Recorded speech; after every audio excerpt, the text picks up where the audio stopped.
What's your favorite scary movie? Be like, I'm dying.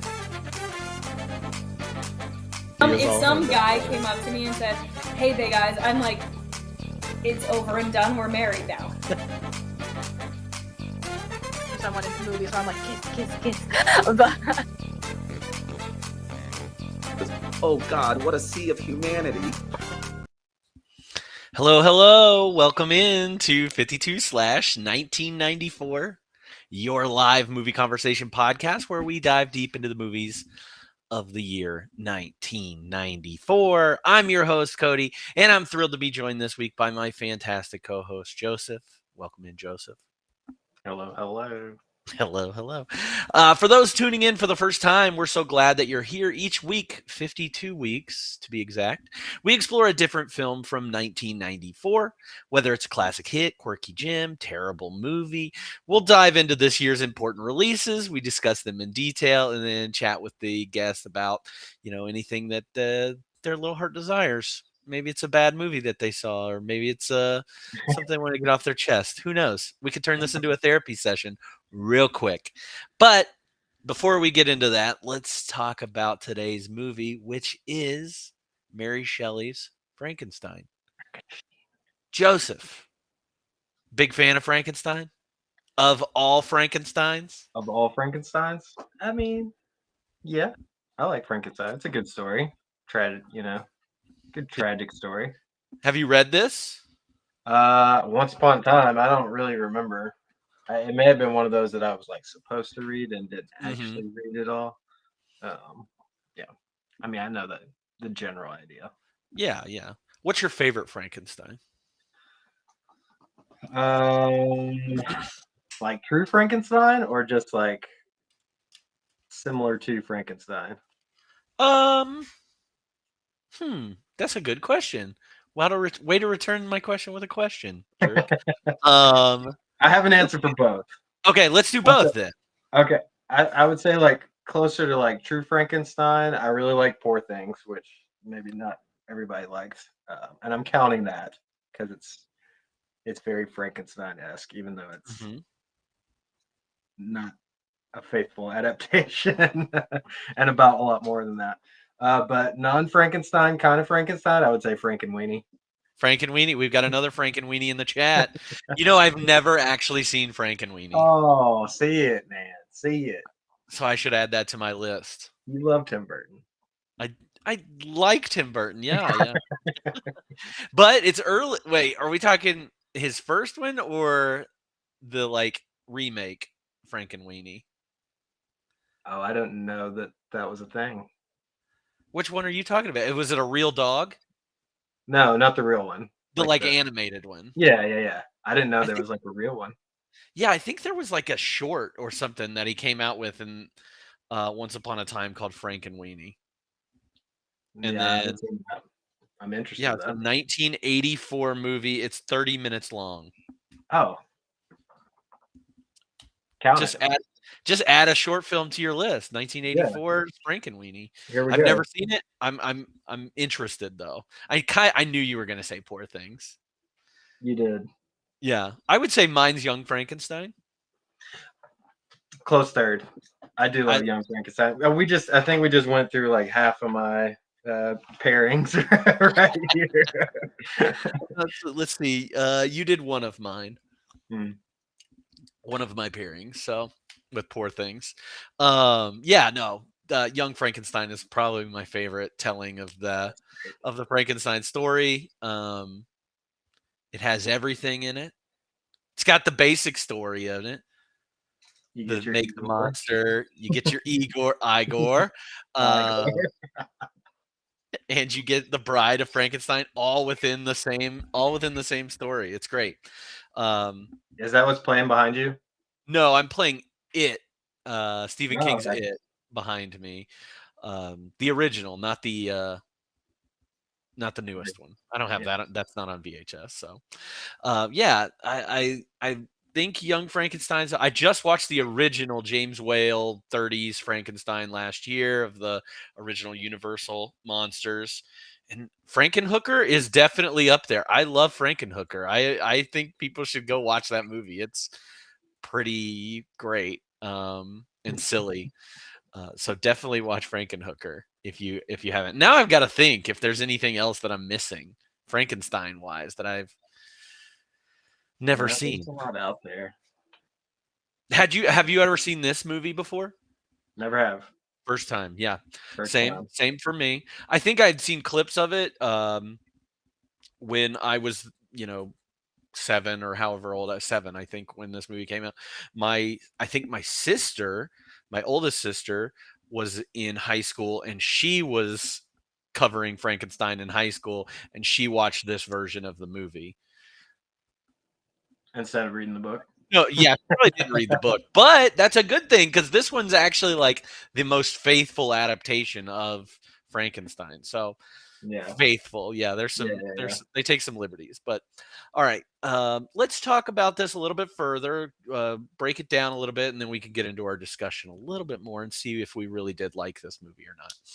Again, the name of this movie is Mary Shelley's Frankenstein. I think they had to add the Mary Shelleys on there just to in case Universal came running and said, "Hey, man, that's our that's our monster. You can't do anything with that." It came out November 4th, 1994. It's a good day, and directed by Kenneth Branagh.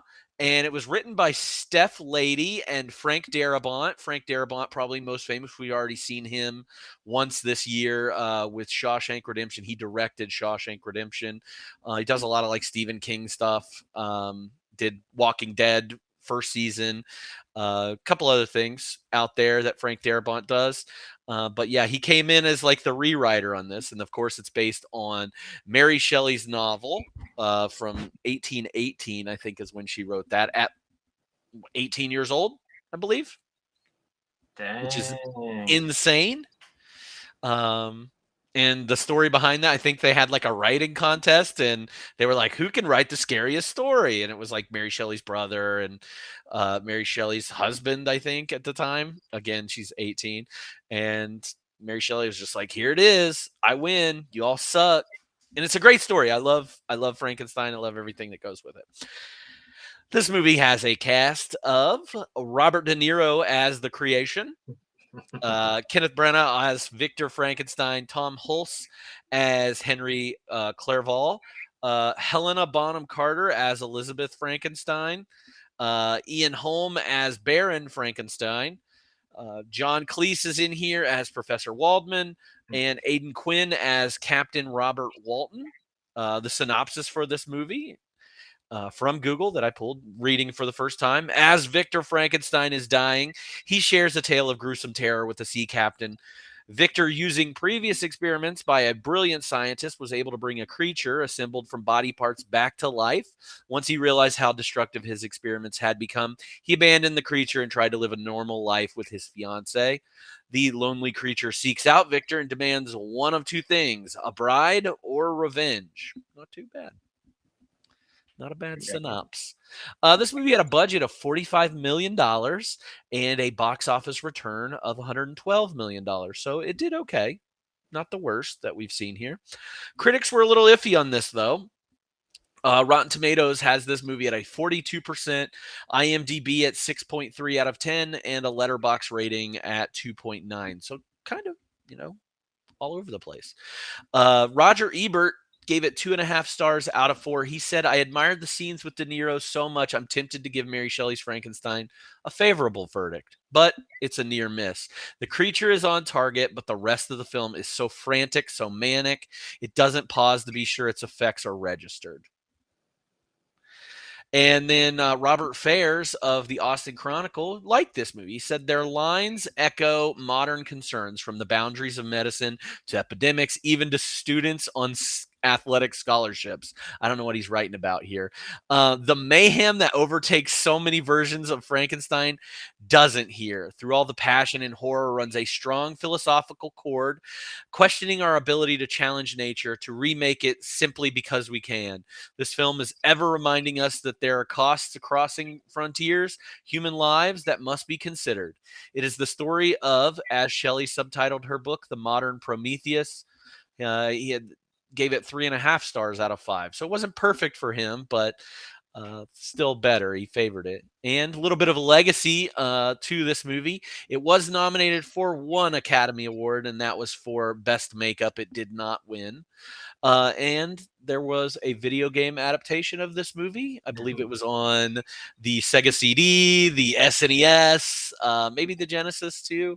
It does not appear to be a very good video game. From the reviews that I read about the video game. And it was, though, a pretty popular pinball cabinet. So, yeah, before I was doing research, so I downloaded a pinball game off of Steam earlier, and it had the Frankenstein pinball cabinet in there. So I played it, and I dominated. For research, I dominated it, though. I got 600 million points. You got to stream that after this, and then stream the Sega game after that. Ooh, now you're talking. Yeah, just keep it rolling. Did you ever play the Frankenstein video game? I never knew there was. Yeah, never heard of such. I think you just carry like a stick around and like beat people with it. Like that's it. That sounds great. Yeah, I don't know. Do I get to punch my hand through someone's chest? Maybe. Okay. As long as you have a stick in your hand, that's all that matters. That's all that matters. That's all that matters. Yeah, anything that I missed on Legacy or anything before we dive in? No. Okay. Let's dive. Let's dive. We do a lot of diving here. All right, let's talk about some of the best scenes that are in this movie. We've already mentioned a couple things that have happened in this, but what are some standout scenes that make this film so memorable or non-memorable? It's pretty. I mean, I felt like there were some pretty good scenes, like at least like kind of pieced together fairly well. The first one I had was when we get to like Victor showing up in Ingolstadt, I guess is how you say that. Ingolstadt, is that Ingolstadt? Yeah, where he's going to study his medicine and become a normal doctor. It never seemed like he wanted to be a normal doctor, did it? It didn't. It really didn't. Even though his dad seems like a normal doctor, right? Like, yeah, like what kind of sicko? Where did he get it? Yeah, where did he get these ideas? You know? Oh, I think it's because of his mom, I guess, is what we're supposed to infer, right? I wouldn't let her die, or yeah, I guess. So like he turned to, dark magic, like it happens tales all this time. Like you lose somebody you love, you turn to the dark arts. He should have just buried her in a pet cemetery. Yeah. That would have worked. No, I'm kidding. Yeah, it did. We don't get a lot like from his early, like everything is very quick in the beginning of this movie, especially that first half hour, which is what you're basically talking about. And even you jumped all the way to Ingolstadt, like him going to learn to be a doctor. We avoided the adoption process, his mom dying because she had another little boy, Willie, and him being like, I miss my mom. I'll never let anybody die ever again. And then he's a doctor in school. Yeah. Well, it happens. Yeah. What age do you think he's supposed to be at that point? Like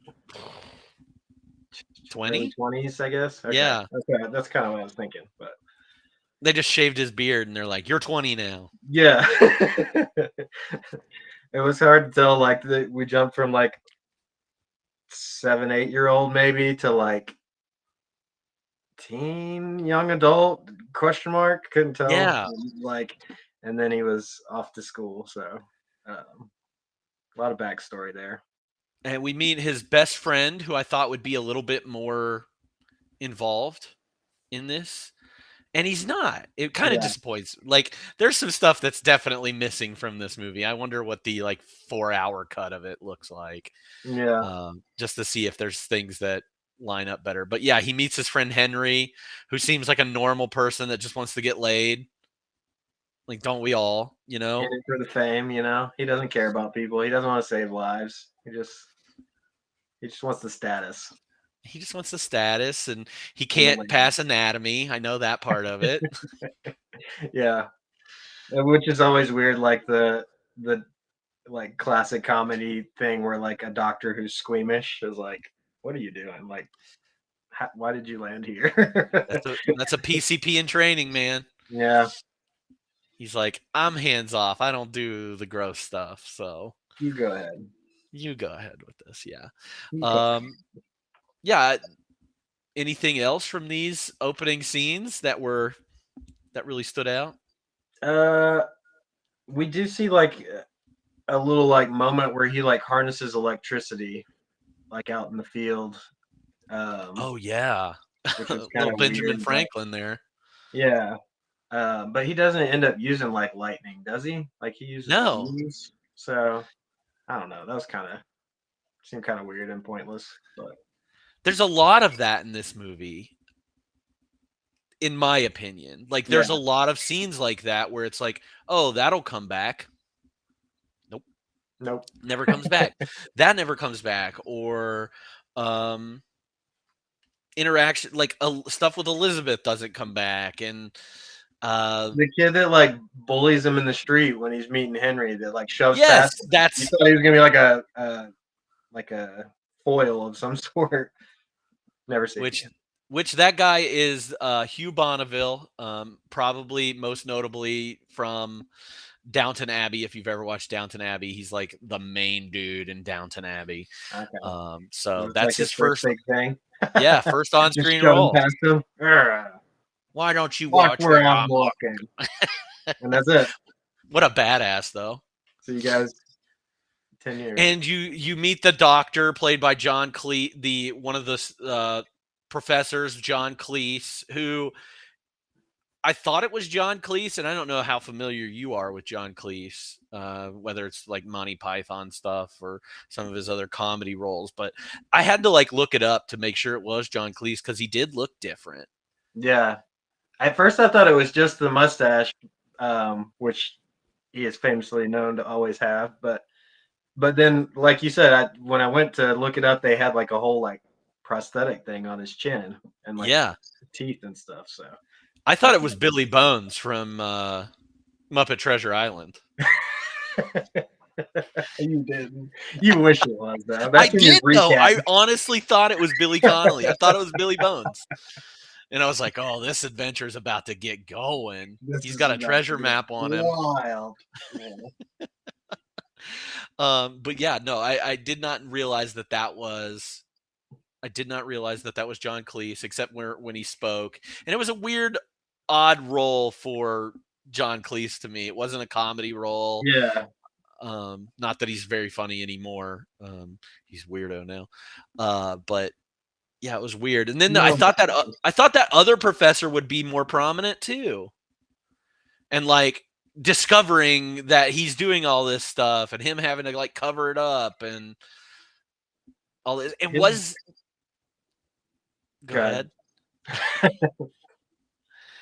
I was going to say, was Victor even passing his classes? Because then he seems to get like too involved with his experiments. I'm like, is he in a real med school? Like, what is it? Or can he just go back and be like, I'm a doctor now? It doesn't seem like there's much like regulation around it. No, we see him in class like twice maybe.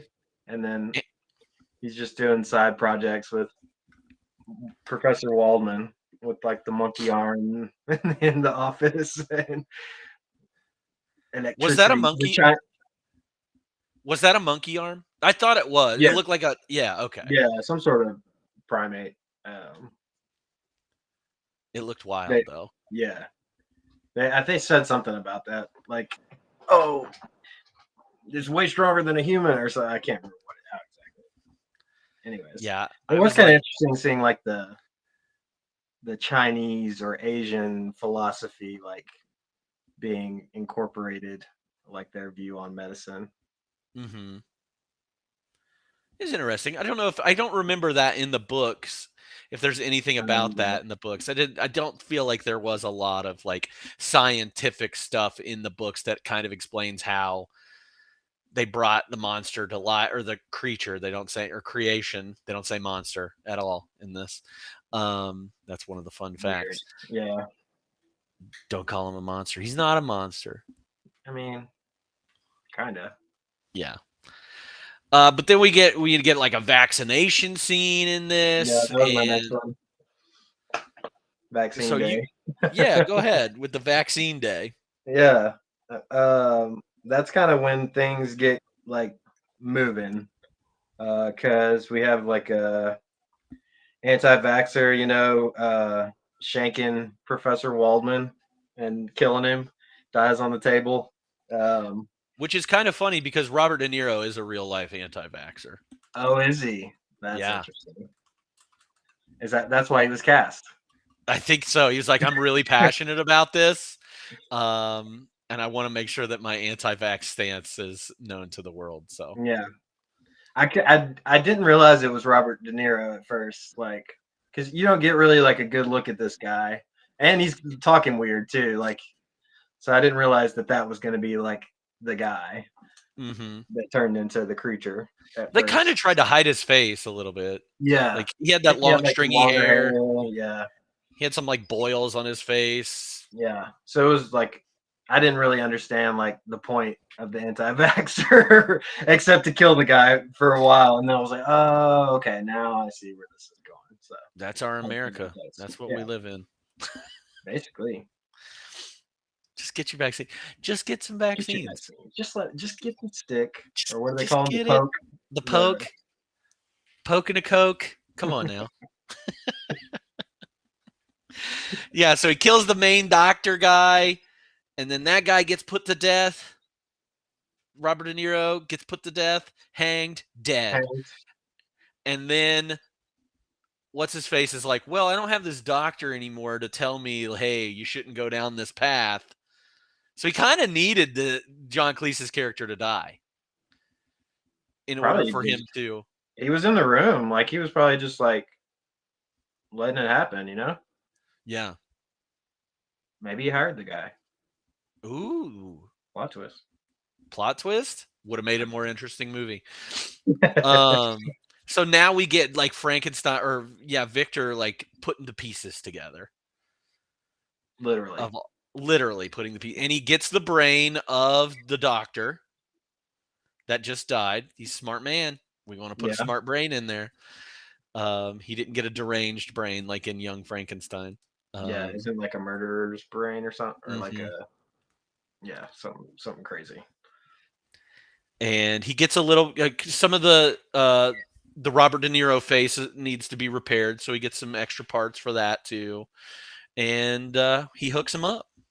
Yeah, we get it all done. Hooks him up to the eels. Little heat, little water. Not water. Oh, pregnant. Well, water. Oh yeah, there is water. Water breaking. Amniotic fluid, and he has a ton of it. Just going around to all the pregnant ladies and scooping it. Just getting all that goo. And like boiling a person in it. Yeah. With eels and shocking him. And he gets the creation to live and then slips. Okay, this is another thing. Slips around in this amniotic fluid for entirely too long. It was way too long, right? He's just and I guess that's real. Whatever they were using was like they could not get their footing in it. Which is why it was like the prosthetic suit that Robert De Niro was wearing ripped, and they had to like shoot around that, but they really could not stand up in that stuff. So, but like as a director, you got to be like, all right, cut. How much of this do we need? Yeah, like how it is like 2.5 minutes of just goo fighting. Yeah, it is too much. With his like newborn baby. That did make for my like biggest laugh of the whole movie. It is pretty funny though. I was laughing for like almost the whole 2 minutes. I love I think the theme of 1994 is just liquids, man. All these movies we've been watching this year have had just too much fluid, just fluids. 1994 is a fluid year. Yeah, the year of the Mm. fluids. I don't like Mm. it. It's too many of them. What was 93 then? 93? That's a good question. I don't know if we knew. What I was don't know the if we what was the theme of 93? Leprechaun. But that's it. Just all Leprechaun. So, but Victor thinks he's dead, right? Yeah, he's like some. I didn't understand what happened. Like it seemed like like on stage there's like bags of sand that are holding things in place or whatever, and something fell and he got carried up into the air. It was weird. It was weird, and he got he got knocked out by something else too. Yeah, got knocked Something happened. out and was suspended, and the lighting was perfect where you could just see the tip of his penis the whole time. It was great. I did like the penis stuff. That was good. Just the tip. Just the tip. That's all you could see. Just through the little sliver of light. If I need more goo wrestling half or naked men, clip that. It's going in the intro vid. Got it, baby. Yeah, but all this happens, and then he's like, "Oh no, what have I done? I regret everything. I gotta burn this. Let me write this last entry in this book, and let me burn it after Tomorrow. I'll do it tomorrow." I'll do it tomorrow. And all while this is happening, like there's rioting in the streets. Cholera is taking over the place.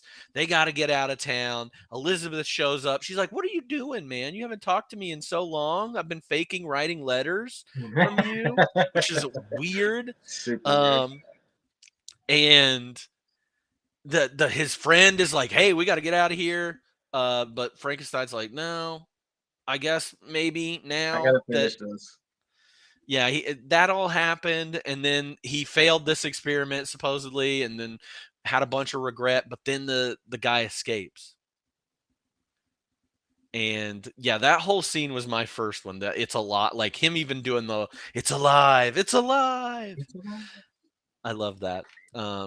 Like nice. I mean, I think that's in the books too, but it's definitely in the original movies, the OG movies. Yeah, it's like the iconic thing, from Frankenstein. It's The whole alive. time I thought he was just making a really intricate Moscow mule with the copper tub that he was using there. If you know, you know. Yeah. It's just a man Moscow mule. Just a man marinated Moscow mule, baby. What he was missing was that the ice. He needed the really chopped up ice in there, and then he would have had a perfect Moscow mule, Moscow man. Moscow man mule. Yeah. Man mule. It's a man mule. All right, what's your next scene? After that, let's see. Creature time. I put the whole part where the creature's on the farm. It was kind of like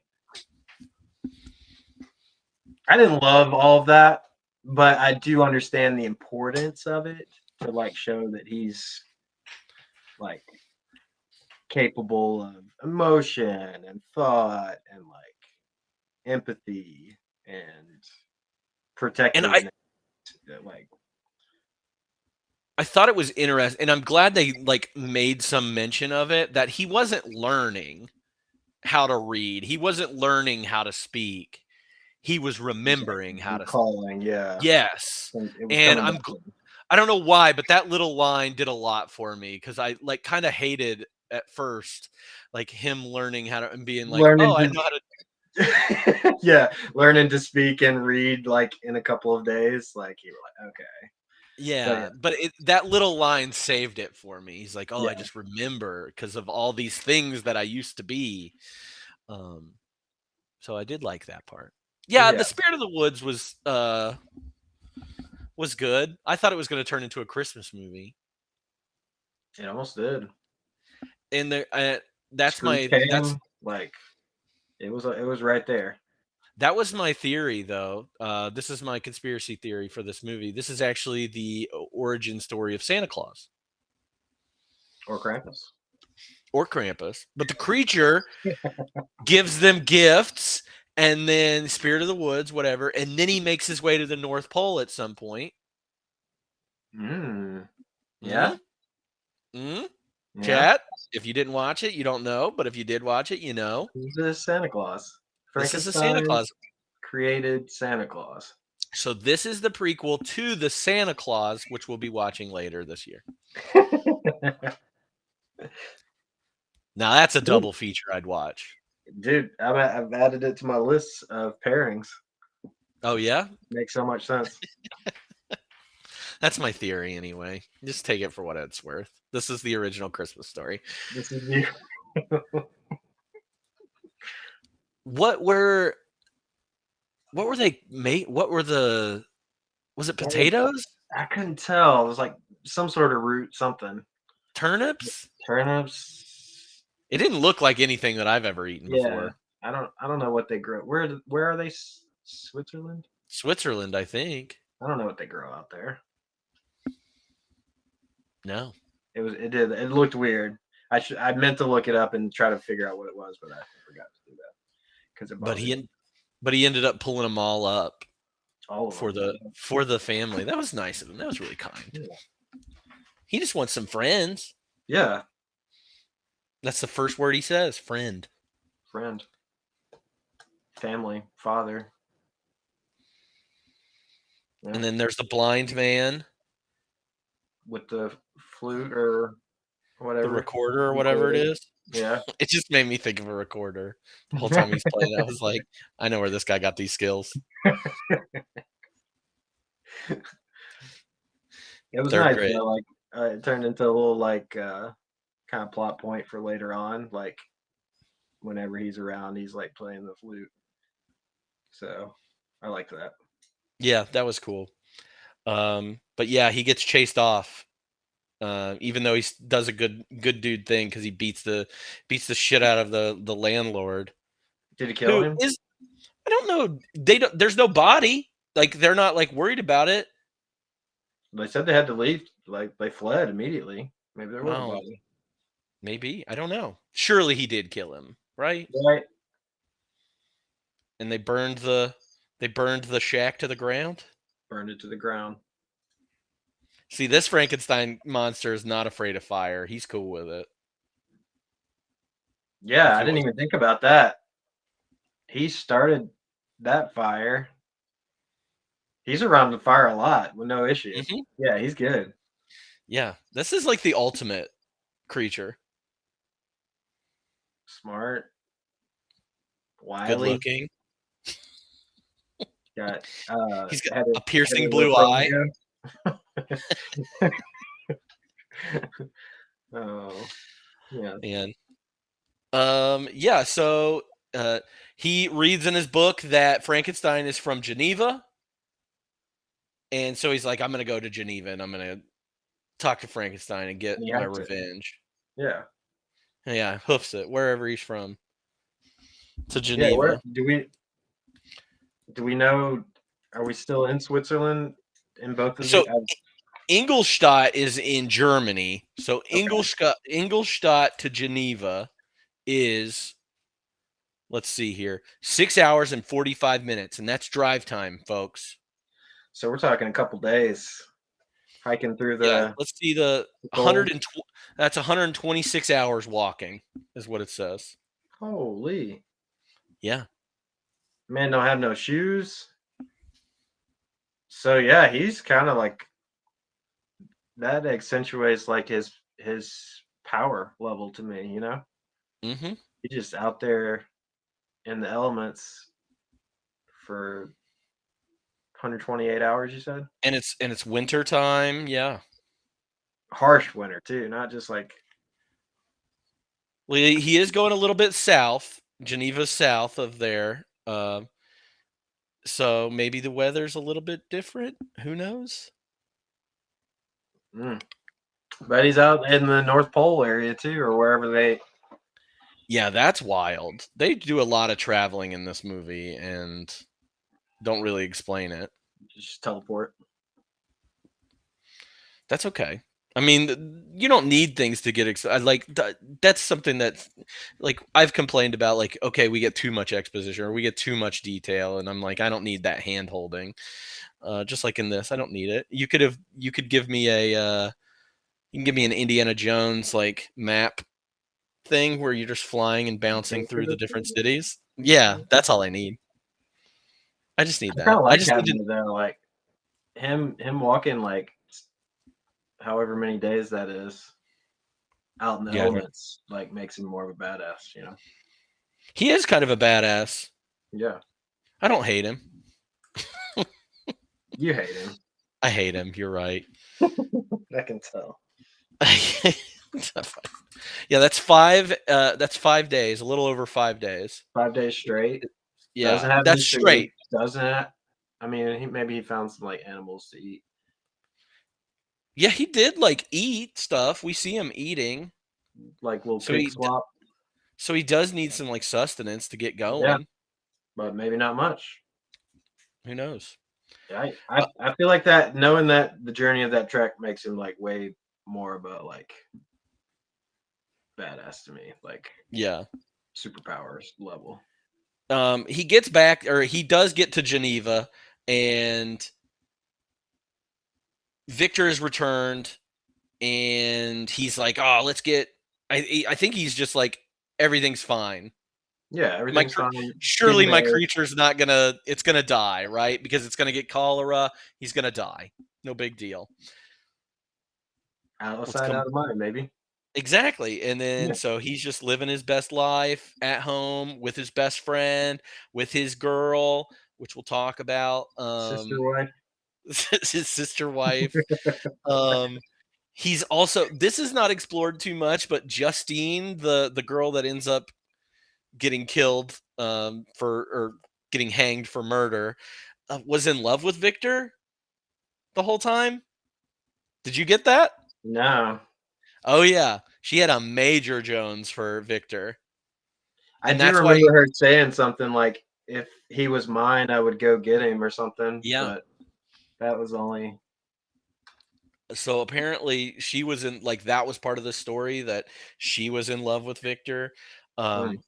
Willie goes missing at some point, William, and he comes upon the creature, and we don't see anything after that.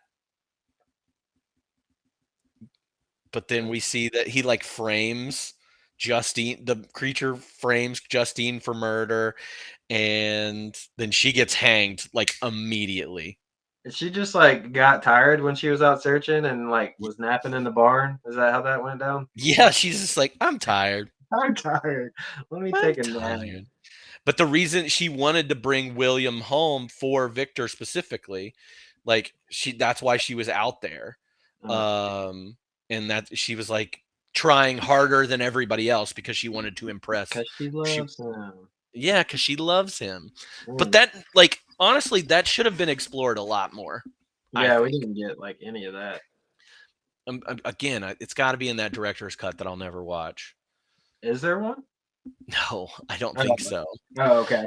But even if there was a director's cut of this, I don't think I'm going back and watching it. But yeah, so she gets framed for murder, and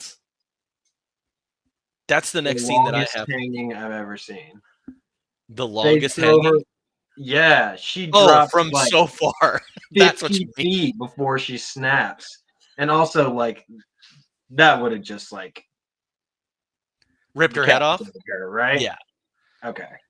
she would It have was so stretched far. at least. I couldn't believe it. Like I knew they were throwing it from high, but I thought they had like a shorter rope, and then she just kept going and Just going. kept going, man. They wanted to give her an idea that Jeez. she was going to hit the ground, and makes it even worse. Yeah, so she could like almost reach her. But like, dress. why did word get around so quickly that Justine was a murderer, and that also the family of the kid that was murdered didn't get to like talk to Justine to figure it out? The lynch mob was just like, we want to hang somebody. Yeah. Dude, It's lynch just- mob is always ready. Anytime they see somebody come to the jail, bro, it's immediate. They're just like sitting Let's there. go, let's They're go, like, let's go. Break them out, hang them. they're like playing cards, and they're like, "What'd this guy do?" Oh, he littered. Let's get there. Throw him from the top of the towers. I mean, they got nothing else to do. It's cholera everywhere. They might as well just hang people, you know? I've never had cholera. I wonder what Never? it's like.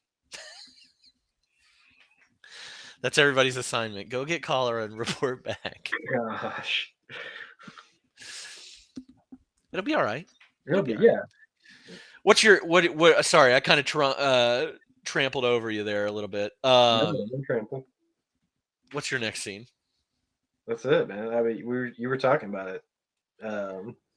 We found out Willie was dead, and the creature framed Justine, and she got hanged. The dad was crushed, which I did think about, like thinking about that, like he cut that kid out of his wife and killed her. And then that kid ended up dying anyways. So like, Oh I yeah, get, I did not think about that. I get it. Like that would be some pretty severe grief. Like you chose that kid's life over your wife's, and then he died anyway. Speaking of Ian Holm, you're the best person I think to talk about this with. What do you see Ian Holm on the screen? That's the dad in this movie. Who do you associate him more with? What character do you associate him more with? Are you talking about like Do you think he is Frankenstein or the creature? No. Ian Holm, the dad. Outside of Frankenstein the movie, what do you know him from? Alien. Okay. I was wondering if that's what you Personally, said. yeah. But And, like- I mean, I would get like Lord of the Rings. I was about to say, I was like, that's immediately what I said whenever he was on screen. I said, Bilbo. yeah. Good old Bilbo. Yeah. I was wondering though, because of your love of Alien, if you would be if you would pick that one. What's his name in that movie? Wow, not a good fan. Ooh, good one. Good one. We'll have to get back to you. Got him. I don't know. Clip that. He's I gonna wanted to regret say- that. His name's I wanted to say Ash, by the Bishop, way. What is it? Ash? Ah, yeah, there it is. Ash. That just came to me. I'm not gonna act like I knew the whole time here. If I'd have given you more time, you'd have gotten there. Maybe. I promise you would have. Yeah, so the monster shows up. He's like, hey, I'm gonna keep killing all these people if you don't give me what I want, which the only thing I want right now is a lady friend. So let's do this thing. And he's like, but I'm married now. I can't, I put that behind me. I'm married. I can't do any of this. And so they just don't worry about it. And he, like, for a little bit of it, he's like, yeah, I'm definitely going to do this. Yeah. I'll give him a wife. But then he gets just like, I'm going to leave you. And he's like, yeah, okay. Maybe not. So he's like, okay, we'll get married. We'll run away so we can consummate and everything's going to be okay at my house. I know it. Really, if somebody would have if they could have just gotten married and got to the ferry, they probably would have been fine. It was that stupid ferry's fault, man. They missed the ferry. Really, the whole moral of this story is be on time. Punctuality. If you are going to a movie at 7:00, be there on time. Yes. I don't care if there are trailers before it. Be there. You got to see what was the little trivia thing with Newbie. Maria Menounos. Gotta be there in time for Newbie, y'all. I want to see Perry Nerman or Piper Peer, whatever her name is. I gotta see her interview somebody. I don't know why I'm making this my big stand on things, but yeah. So, they go out to go make sweet, sweet love to each other. They miss the ferry, and he hears the little flute call. He's like, "Uh-oh, creature's here." Dun, dun, dun. I'm gonna go outside and figure out where he's at. And he's like, "Oh, he's not out here." And then he goes back inside. The creature's there with Elizabeth. And classic. Just a classic chest punch. Rips her heart out. I gotta say, like, this was my like thrill moment or shock moment. Like, Oh yeah, 100%. This is what it was for me. we haven't like we've known that he's killed people, but we haven't seen like him be violent at all. I don't think, have we? He's been like he's like hit people or pushed like the landlord guy. He just like Yeah, he like raised him up and like tossed hit his him. head on the roof or something. Like, Yeah, just tossed him. And like Willie didn't get like eviscerated or anything. I still wasn't even convinced that Willie died by the. yeah, it didn't really look like it. Also, that kid's hand moved. Like, I saw it. Like, There's a lot of that in this movie. not trying to rag on kid acting or anything, but that did lead me to believe that he was still alive until they like pulled the sheet over his head. Yeah, I was at the same point, but I was like, oh, this is gonna get blamed on somebody or the creature, but the creature didn't technically kill Willie. But then he like was later. He's like, yeah, I killed that kid. Yeah, I did it. I choke slam. No, just Choked him out, man. Slam. But yeah, this is the most violent we've seen him. Yeah. Punch to the chest, rip the heart out, and then like dumps her off into the fire. It was crazy. It all happened so fast, and I was not expecting it. I just love that he just shows it to Frankenstein when he walks in the door. He's just like, look what I got. He's like, I'm a man of my word. Yeah, it's pretty gnarly. Yeah. I wish there was more of that in this movie. It was kind of a fun moment. Yeah. Yeah, it was. It was the most exciting moment for sure. And then Frankenstein's like, "Oh, she's got no heart. I'm gonna revive her." And I wasn't sure how he was gonna do this order of operations. If he was going to take the heart out of the other girl's body and put it in her body, but he said, "Nah, this is my opportunity. Let's cut that head off." Yeah.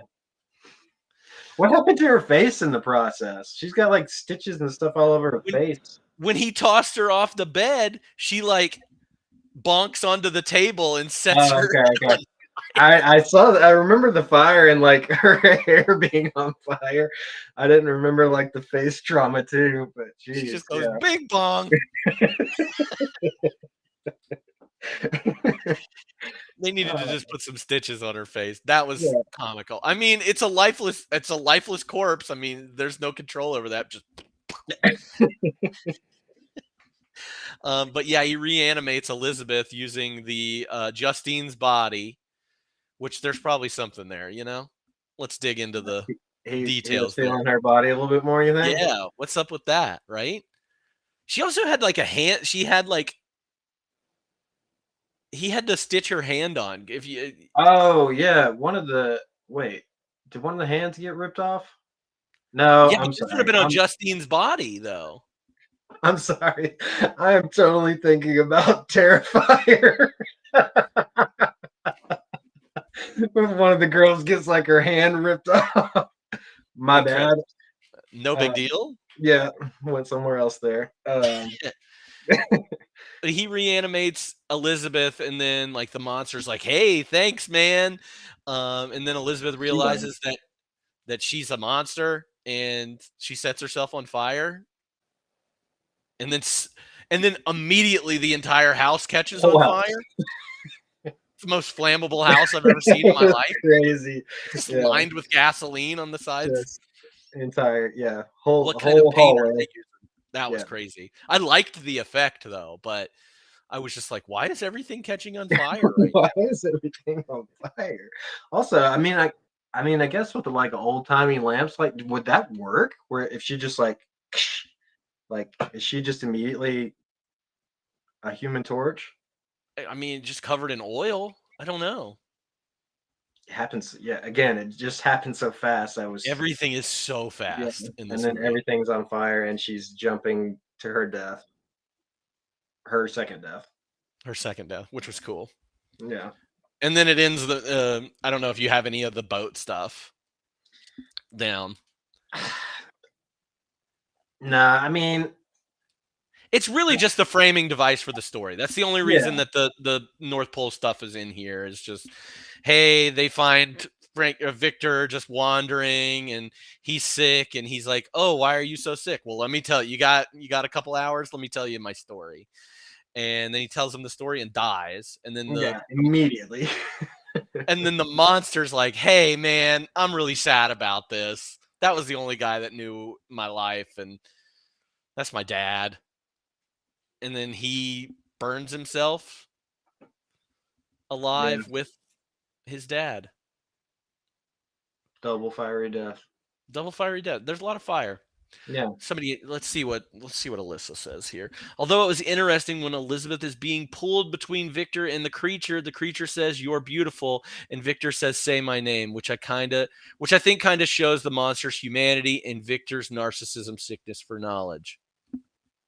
I That's pretty did. good. I did feel the same. He kept saying "Say my name" like over and over, which was just I felt very intentional, like that Yeah.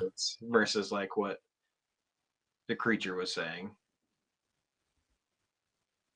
Do you think that Victor would have been happy even if she would have been like, like what kind of? I I don't. don't know. I don't think he could have got delusional enough to be happy. Yeah, Like that's pretty messed up. I think starting out, like when he's dancing with her afterwards, like I think he's like in that state of mind, like, oh, everything's great, we're dancing like we used to be, just lying to himself. But like a life of that, no way. Yeah, but I also thought that one point they were going to pull her in a half. Like I did think that. Yeah, yeah. Especially after the chest punch, I was like, anything could happen. He's about to rip her in half. Yeah. Speaking of Terrifier, I was like, that's what's going to happen here. Is Oh just gosh, yeah. split right down the middle. It's gonna Right. be gnarly. Yeah, the boat stuff was fine. It was a little. It is in the book. That Yeah. is the framing device of the books and everything. So I guess my main thing with that is if like the creature is like sad and sympathetic as soon as he dies, like is he like the creature just out there running from him, hunting him, or like what's the dynamic of them out there in the snow together? Well, at that point, it was Victor hunting the monster. Victor's just hunting him, Yeah, and the creature can't just get a moment to be like, "Hey, you don't have to do this. We're cool. Like, you're my dad. Like, when you die, I'm gonna be sad. Like, I killed chasing everybody you." you love, Dad. Yeah. Like, I don't know. It was just It was weird. Yeah, it is a weird part. and he killed all those dogs. Oh yeah, the dogs didn't deserve it, man. Why go after the dogs? I mean, I guess the But dogs were after him. So kind of yeah, that's true. Yeah, well, There's a lot of dogs though. there's a lot of dogs. It was kind of a sad start to the movie. It was like, oh man. You knew what you were in for at that point. Who's your favorite character in this movie? Ooh, fave character. Or scene stealer, if there's somebody that you thought stole the I show. I thought the creature was like done well. I think like favorite acting, Helena was my favorite. I thought she really did a good job. Yeah. Felt very sincere, felt very in love, which apparently that was kind of true. Yeah. Some sad stuff going on, but I thought she gave like the best performance overall.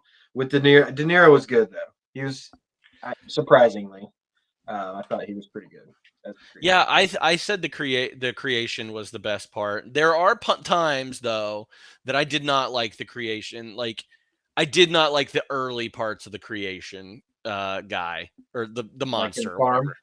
Yeah, the farm. Like he was fine, but like the slow talking and like I was like, oh, that's De Niro's accent coming through on some of this, and I'm like, hey, I'm from New York. I'm a monster. Interesting, hey. yeah, interesting choice.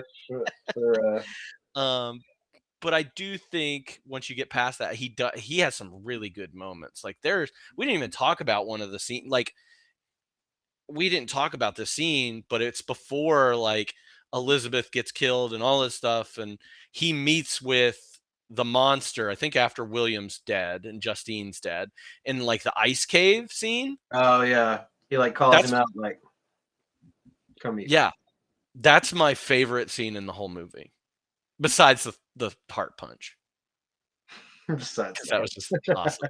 But yeah, no, that was some of the best acting I'd seen in the movie. Was that? So he was best definitely my favorite. dialogue. Yeah, a lot. There was a lot in that scene that felt really good. Yeah. Speaking of dialogue, any lines that stood out to you? I wrote down one, which is very Okay. rare for me, and it is from that K. It's like the little speech that he gives to Victor. I do know that for the sympathy of one living being, I would make peace with all. I have love in me, the likes of which you can scarcely imagine, and rage, the likes of which you would not believe. If I cannot satisfy the one, I will indulge the other. I was watching this with Alyssa, and she turned to me. She goes, that's such a badass line." It sounds And I was like, like, I mean, I don't know if that's like from the book or anything, but it sounds like it's perfectly constructed and delivered. it's So. yeah, I think I mean, that line is not actually in the book, I'm pretty sure. I think it says, "If I cannot inspire love, I will cause fear, and chiefly towards you, my arch enemy." I think that is kind of what it So they says. kind of took it and expounded. Yeah. Yeah. Um, but I like the line. I think it's great. Great line. Yeah. That's Um, really the only one that stood out to me. yeah, Creature at the end of the movie, whenever they're like, "Hey, come with us. Be our buddy. Get on our ship." He's like, "I am done with man." I liked that. Oh, yeah. And then the Creature, if you deny me my wedding night, I will be with you on yours. What a baller threat. That is from the book. And then the only time that the professor that didn't like Frankenstein comes back is he's like in a voiceover in his head Yeah. after the creatures. He says, "You fool, Victor Frankenstein of Geneva. How could you know what you had unleashed? How was it pieced together? Bits of thieves, bits of murderers, evil stitched to evil, stitched to evil. God help your loved ones." I liked that. That was my. That was good. Those are the only lines I had. Not I a real was trying quote heavy movie. Yeah, I was trying to decide, was that like an inner voice type of thing, or do you think he actually said that to him? I think it's an inner voice thing. Okay, Because that's what I thought. I thought the same thing. I was like, is this like, are we supposed to infer that this is what like that guy actually did come upon his experiments and had that conversation with him and he like kicked him out or whatever? Again, I think we're missing pieces of this movie. Yeah, Just I like a agree. creation. All right, biggest laugh, cry, scare, or thrill? What moments packed the biggest emotional punch? I think we already hit both of mine. My biggest laugh was when they were just slipping and sliding in the goop. And Robert De Niro's, he's in a prosthetic suit, but it's a naked, like we're supposed to think he's just butt ass naked. Just I'm glad that they made like the prosthetic suit though. Like, yeah. I thought that was just him hanging dong, to be honest with you. That would be funnier. That would be funnier. We see a lot of his little pieces. Pieces. Yeah, I agree. That's the biggest laugh. The bedroom scene. Yeah. It's the big scare or thrill. No cries. I did not cry for anybody in this film. The dogs did make me sad, though.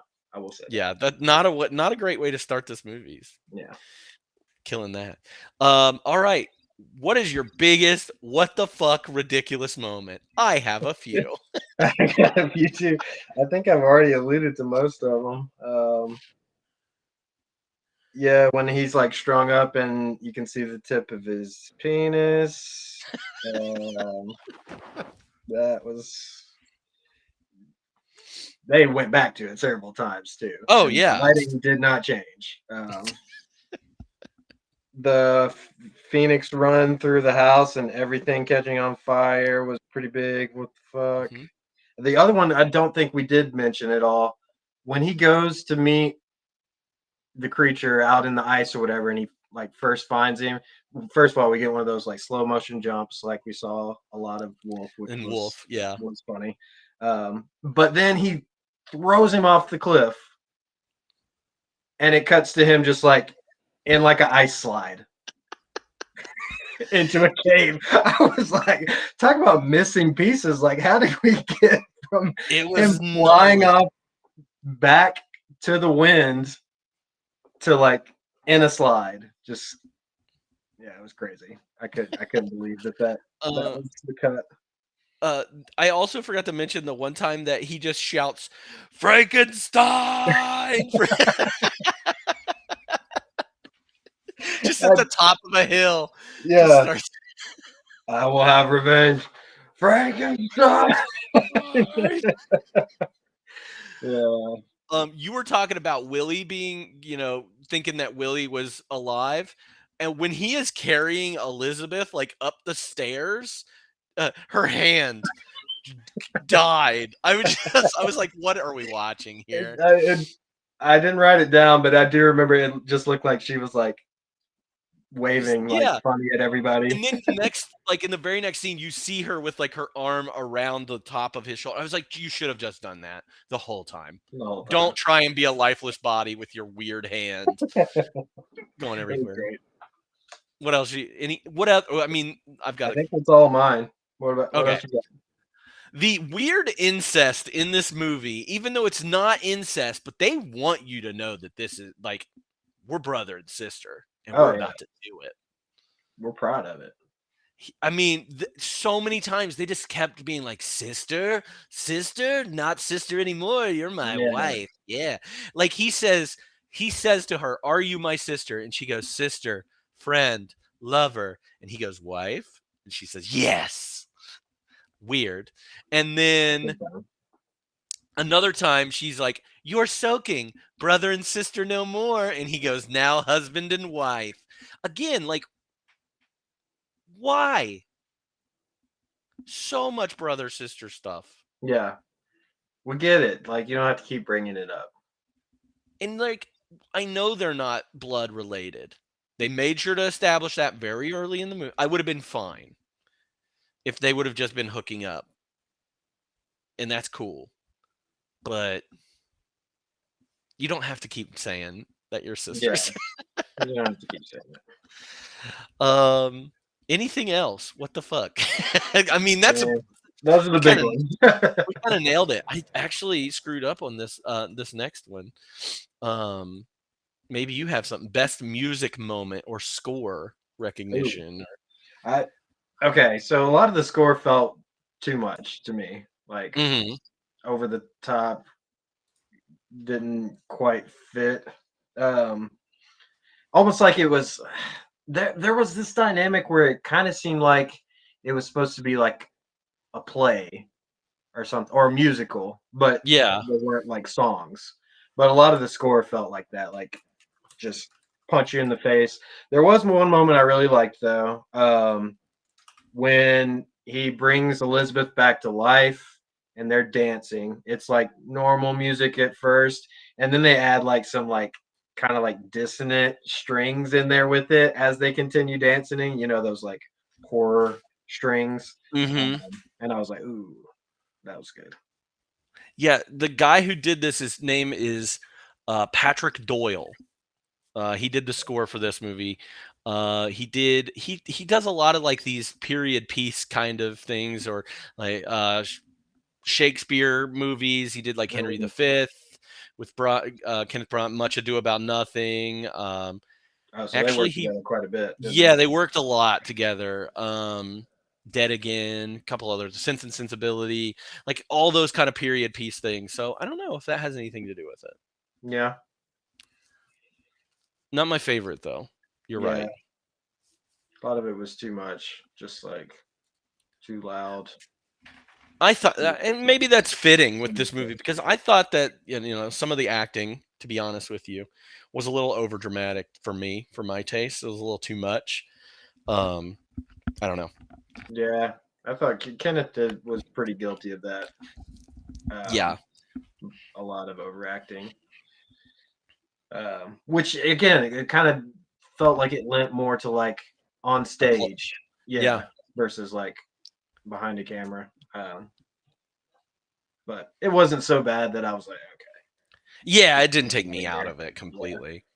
All right. Time for F Mary Kill. Ooh.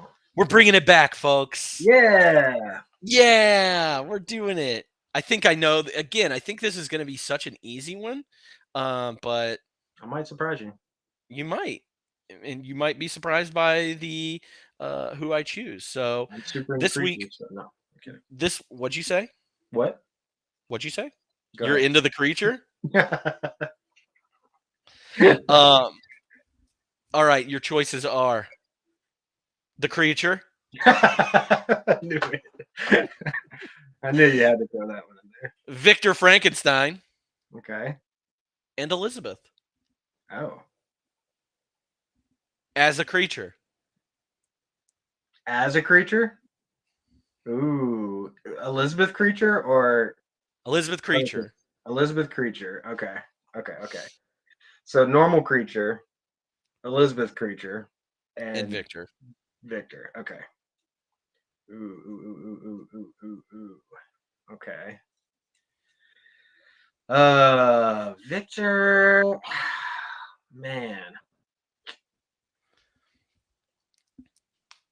Am I killing Victor?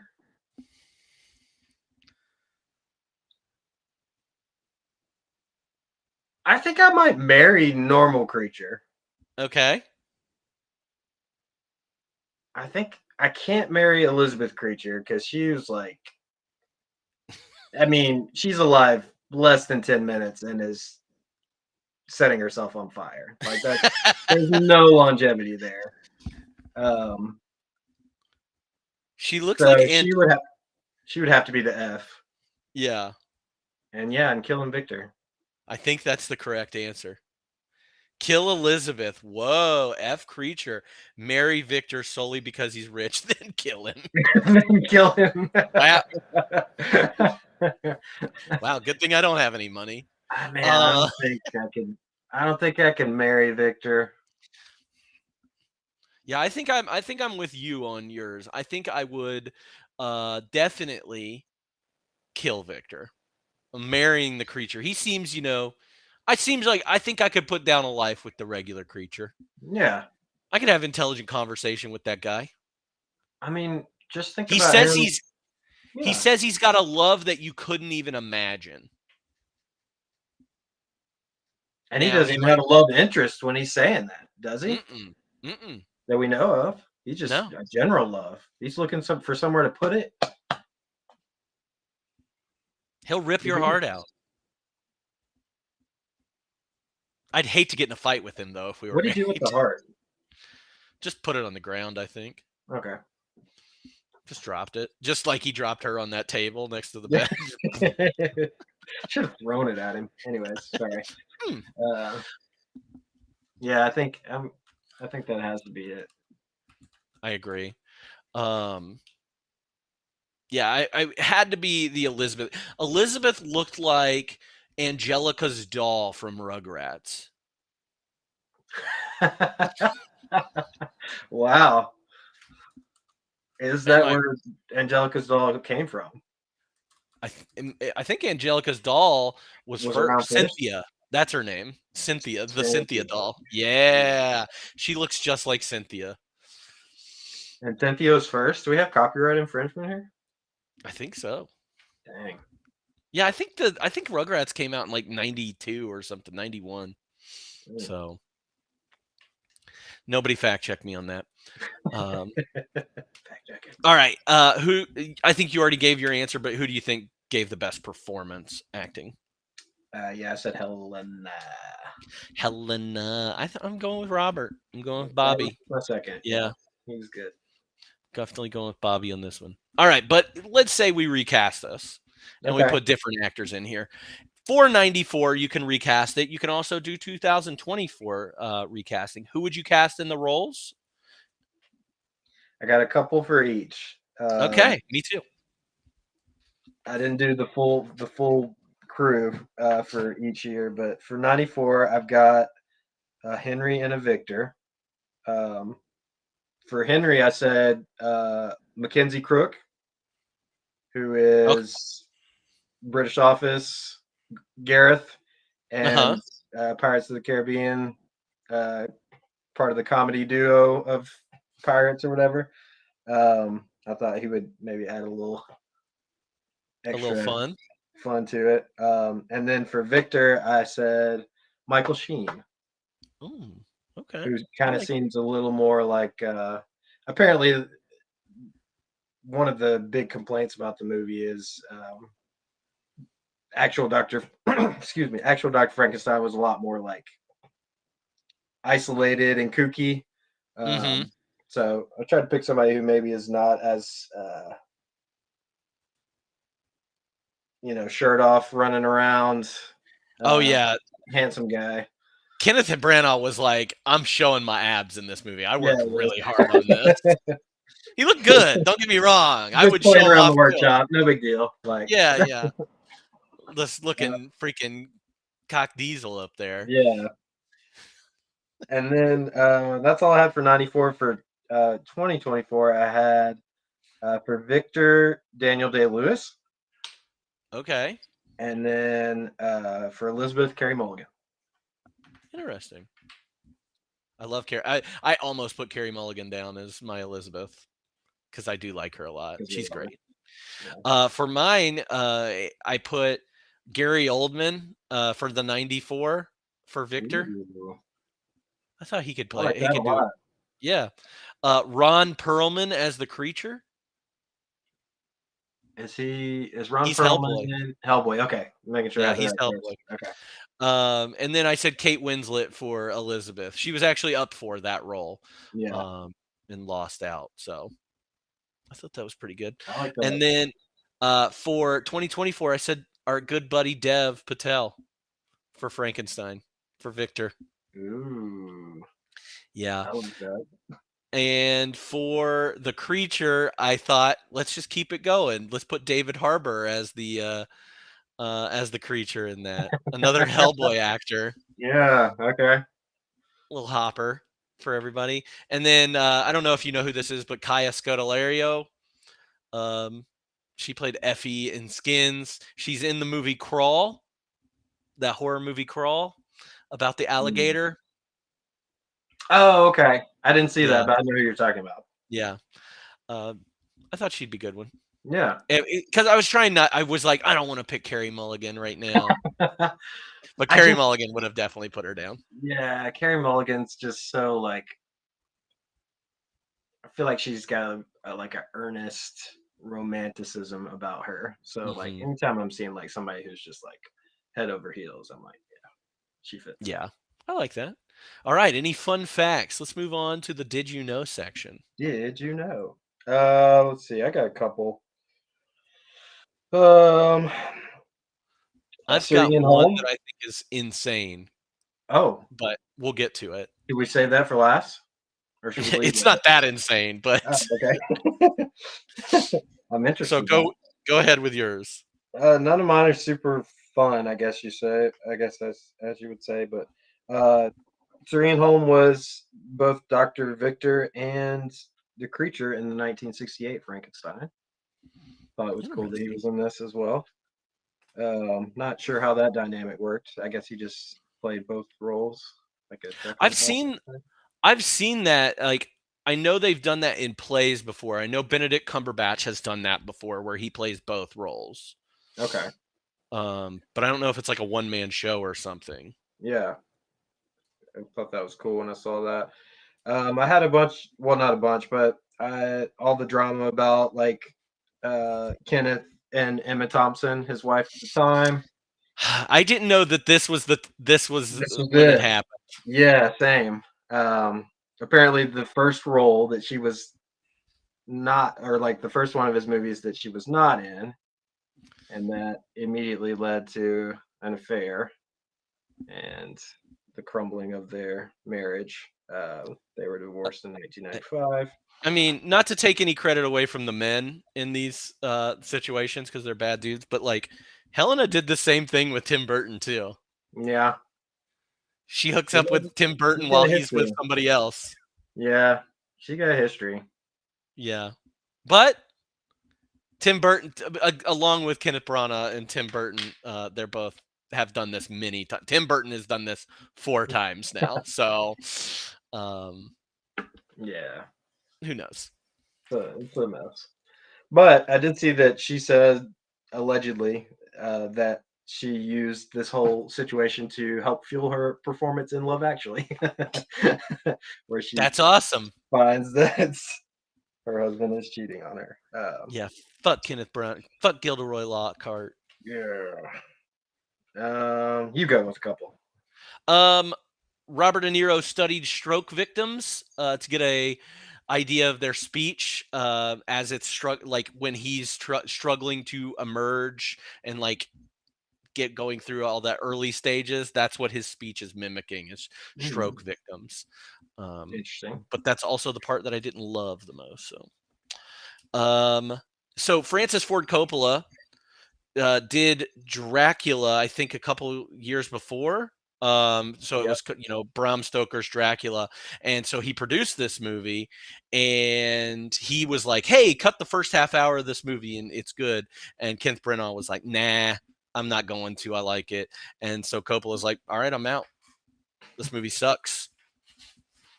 And we then know Kenneth that. took over as producer as well. Yeah. And then, and Francis Ford Coppola is never wrong. He does. He makes perfect movies. That's true. He has not made a bad movie in the I haven't last seen a bad year. movie. I haven't seen Okay. So I have 2 about the creature specifically.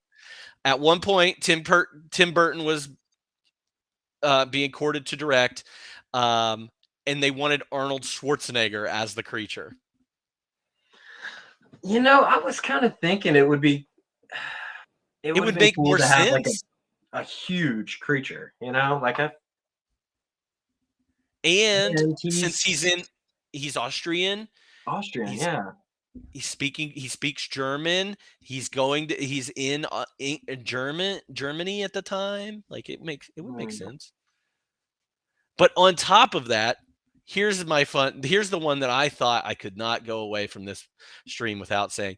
Randy Quaid was considered for the role of the creature. Cousin Eddie from Christmas Vacation was considered to be the creature. What? Just because he got weird eyes, or like I don't know. That's weird, though. That's not. That would be like, yeah. That is strange. He's usually in like a comedy type role, right? Yeah. Yeah, weird. Arnold was too busy being pregnant to be the creature. And hopefully hooking up with Emma Thompson as her rebound. That's what I'm hoping. Nobody cheats on Emma Thompson. I'm pretty sure. Yeah, no. Yeah. Don't cheat on Emma Thompson. Yeah. Why would you? Stupid. What else you got? Let's see. I had what you were saying about Coppola and Darabont too. Kind of was not on board with this direction. I saw an interesting quote from him that was like, "This is the best movie I've ever. This is the best script I've ever written, and it's the worst movie I've ever seen."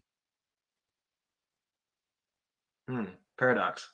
Yeah, I thought that was an interesting quote. So, yeah, apparently, I did see in going down that rabbit hole slightly that his screenplay was quite a bit different from what it came out to. So there could be some legitimacy there, or he could just have his feelings hurt. I don't know.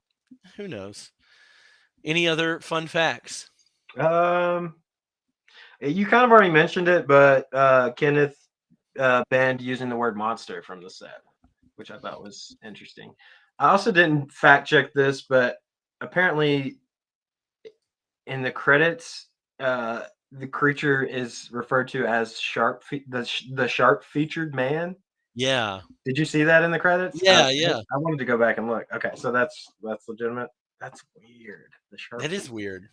I didn't get it. I didn't understand it. I don't know. Who knows? What sharp features? Yeah, I didn't. That's Digits? what I was like. What are his shot? His penis? Yeah, Oh yeah, that's his I got a sharp pretty feature. good look at it. So it looks sharp. Saw that silhouette. Like a fine wine and dish, if you could pair this movie with another movie for a double feature, what would you choose? So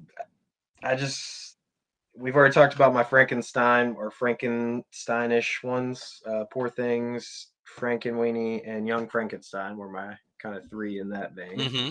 Mm-hmm. I did also put down as kind of like a not sure about my creator existential type journey, or like who and exploring your creator, and also part of the original title of the source material, Prometheus. Okay.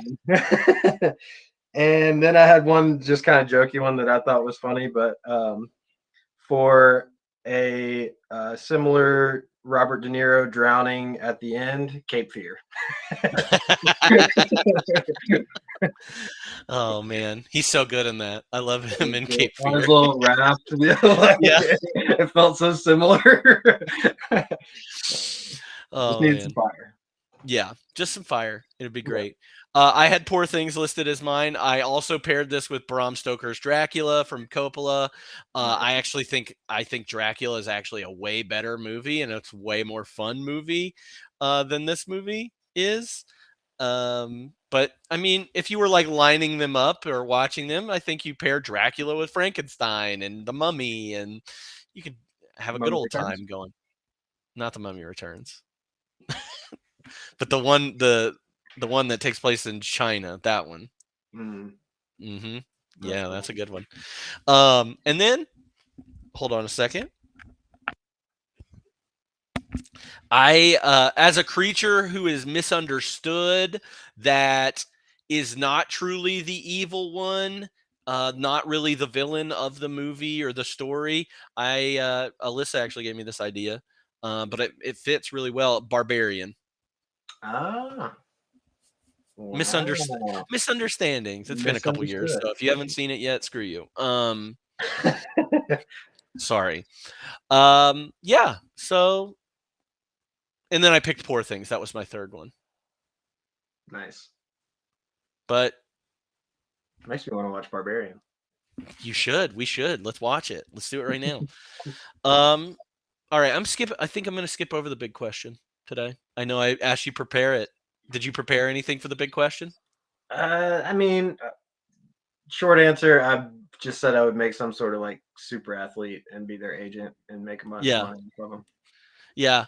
I think when I was talking about it, again, I watched this with Alyssa, and she was like, you could do like Mozart's hands and whose brain, like Stephen Hawking's brain, or make whatever you want. Because I did think that was an interesting part of this adaptation anyway, is like he's talking about like the different parts of him that are put together, like Raw when he's talking material. about playing the flute. Yeah, the materials that are put together. He's like, I didn't know that I could play. Did you know I could do this or play the flute? And I don't know. I thought that was interesting that it wasn't just the brain that was everything. It was all the pieces together that actually formed a new creature with like basically a new soul. Yeah. You couldn't just take the smart man's brain and he's that guy again. Right. So I thought that was good. Otherwise, there would have been no plot. Like they would have been, oh, you did it. We're still friends. Yeah, Cool. I'm alive. Cool. All right. If you we're gonna do a rewatchability rating on a scale of 1 to 5. How likely are you to rewatch this? I said 2.5. It was kind of Yeah. like right up the middle for me. I'm not gonna go out of my way. I said 2. I was like, I wasn't impressed. I mean, I'd watch the heart ripping scene over and over again, and see her head bounce off the table a couple more times. Like it's comically funny to me. I'm But yeah, I watching gave it Flip a and 2. Slide all day. I need like 10 more minutes of that. Oh, the slip and slide. I forgot about that again. Jesus. And when you know that it's just amniotic fluid, like it's so gross. And you, like, not that pregnancy, childbirth's gross, but it's so much But if you just do it with fluid. a humid and electric eels, it's probably a little grosser. It's so gross. It's so gross. It looks disgusting. All right, if you had to rate this movie overall from 1 to 5, what did you give it? Same, 2.5. 2.5? Same. Right up the middle. Yeah. I think I probably gave it a half star more just because of some of those really big like the ice cave scene. I think that alone for me was like enough to pump it up a little bit more. But Yeah, if it wouldn't have had some of the big moments that it did, I think it could have been very boring and seemed like it was gonna be at a lot of it. yeah, But then there were some big moments that kind of especially early on. Coppola's right. That first 30 minutes was not tough. great. It's a speed run. There's a lot going on, and a lot of it doesn't seem super relevant. So Yeah. Well, we did it. We made it through. As always. as we do. Big thank you to our guest, Joseph. Thank you again for doing this for me, especially on short notice and dealing with me on short notice. You're the best, and I love you. I'll deal with it. I'm really eager to hear this. What are some of your recent movie recommendations? Recommendations, keyword. I have actually seen I have actually seen a couple that I would recommend to most people. One you've mentioned last week that we both saw, The Substance. I would recommend to most people if you're a fan of like horror or body horror at all. It is definitely worth seeing, and just hard to describe. It's wild, and the third act of that movie is insane. And Frankenstein-y. Yeah, Yeah. very Frankenstein. Well, that's all we'll say. No other spoilers. I also saw a couple of other good ones recently in the theater. Different Man with Sebastian Stan and Adam Pearson. Yeah, It was good. It was very man, the identity, like self-identity and like how you present yourself to others and like yourself, like that was kind of the main theme, and like the way that they did that was very unique, I felt like. And it's definitely worth a watch. That's all I'll say. yeah, And I then I know. I also really saw, want to see it. yeah, I also saw The Outrun with your girl Saoirse. Serge. And she was good. That movie was it was a lot. It was a lot of feels. So if you're into like drama, well, not drama, it's worth watching for most people. You think she's gonna get it this year? She'll definitely be a contender. I don't know what else is out there or will be out there. But she was strong. I need it. She may not win, I'm may not be excited. strong enough to win, but she's up there for sure. Yeah. And it was good. It was like it's most of the movie is revolving around dealing with like alcoholism. Mm-hmm. So it was a lot of heavy parts, but it was very good. And then I've also saw a couple that I would also say are worth seeing. Maybe not a recommendation. The new Joker movie I thought was very interesting, especially in contrast to the reviews I was seeing. Very different from the first one, but kind of a musical, and I kind of dug it in a lot of ways versus a lot of people. So I would say see it if you like musicals. And then I also saw Megalopolis, the aforementioned Coppola Frankenstein of a movie. Man, it had everything you could imagine in there, and it was kind of messy, but I'm glad I saw it. I would say it's worth seeing, especially if you know and love Coppola. You get some insight into his entire life and Yeah. views and feelings and just everything that's ever It was bounced like around his head. a walk hard version of Francis Ford Coppola's life. Like Francis Ford Coppola needs to think about his entire life before he gets, like that's how it felt to me.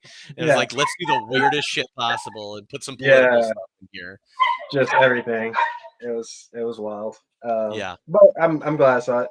I would also recommend, as I'm watching through Halloween movies, if you are a gore fan at all, the Terrifying movies. Since there's one that just came out in the theaters, if you've never seen any of those, they're very Did you s- gore-tastic. did you see Terrifier 3? I haven't seen the third one yet. Okay. I'm waiting on I hope your so. yeah, Have I'm you seen it waiting on already? no. Oh, okay. I'm just eager to I don't know how you feel about the Terrifier. Like I like them, but I don't think they're like amazing. It's great. It's great gore. Yeah, it If you're really a gore is. person, that's what I like. So, Um anything else? You've seen that's so all I got. much. What about you? Well, I've just been doing my, 31 days of horror as I think you have been trying to do too. Um, and I went through some of those last week. I watched Hotel Transylvania for the first time. Nice. It it was cute. That was a It's cute little cute. movie. Um, did I already say Rosemary's Baby? Yeah, you did. Oh yeah, because of the I did it in the midweek. Because you did Yeah. it midweek. Yeah. Yeah, yeah, yeah. Everything else has kind of been not that great. I watched Mike Flanagan's Before I Wake, which I had not seen. It's on Netflix. Typically, I am a huge fan of Mike Flanagan stuff. This has been the most disappointed I think I've been in a Mike Flanagan movie. Now So, it's time to watch it. What's it called? Before yeah, I Wish. Before I Wake. It's good concept. Like, I think there's something really, really good there. It was just it wasn't executed in the way I wanted it to. And and it's not a CGI thing. It's not anything like that. I can forgive that. I am not one to be like, I can take myself out of it. Like even watching movies like the Flash movie this past year, I can take myself out of like some of that bad CG stuff. Like Thank goodness. it doesn't look real. None of it looks real. I don't care who you are. I don't care if we're watching Avatar. It's not real. And I know it's not real. So get over yourselves. But yeah, I honestly haven't really I've been trying to finish up our Coen brothers movies. I watched Hail Caesar today. We'll have more on that next week, which I'll go over here in a second. But yeah, nothing out of the ordinary. I'm going to keep watching these Halloween movies or these Yeah. horror movies. Yeah, I haven't. I ran a couple that I was hoping would be a lot better than they were. I haven't really come across any And hidden I'm gems.